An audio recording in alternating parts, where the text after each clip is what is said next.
Rawa Rontek, ajian yang konon dapat menyambungkan anggota tubuh ketika terputus. Bahkan ilmu ini bisa membuat penggunanya merasakan keabadian. Lantas benarkah mitos mengenai ajian Rawa Rontek? Kemudian bagaimana sejarah panjang di balik ilmu kanuragan tersebut? Semua akan terungkap dalam kisah ajian Rawa Rontek kali ini.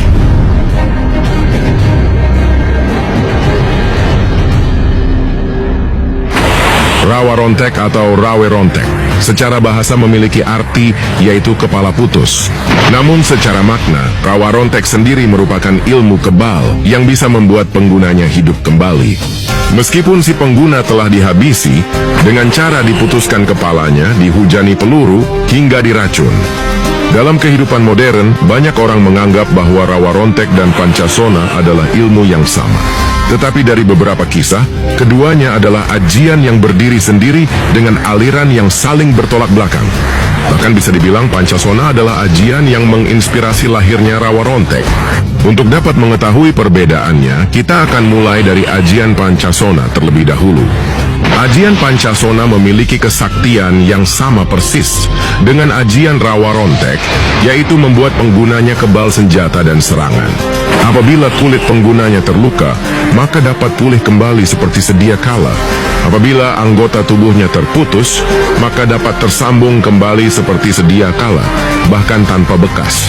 Ajian Pancasona diklaim sebagai anugerah dewata kepada manusia berhati murni setelah penggunanya bertirakat demi tujuan yang mulia.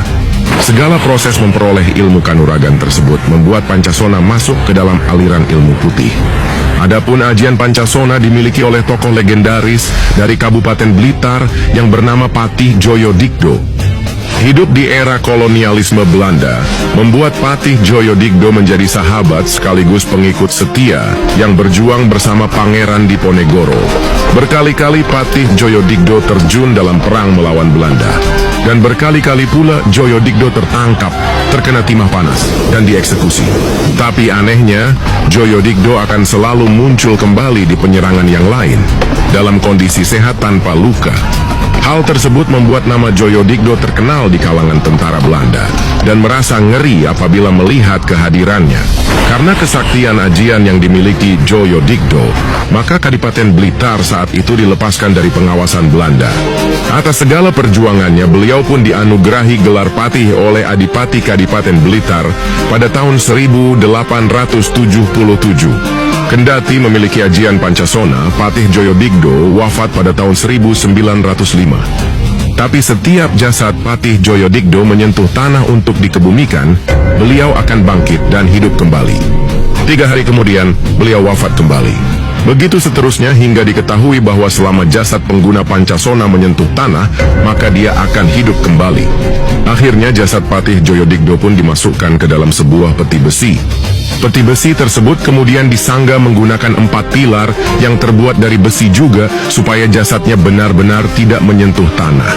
Oleh masyarakat Blitar, pesarian Patih Djoyo-Dikdo disebut sebagai makam gantung. Kisah mengenai Patih Djoyo-Dikdo dan kesaktiannya pun mulai tersebar luas pada tahun 1892. Sejak itulah para jawara mulai berlomba-lomba membuat ajian dengan fungsi kebal serupa. Hasilnya, sebuah ilmu baru pun tercipta yang kemudian diberi nama Rawa Rontek. Lantas, siapakah pemilik ajian Rawa Rontek tersebut? Kemudian apa bedanya dengan ajian Pancasona?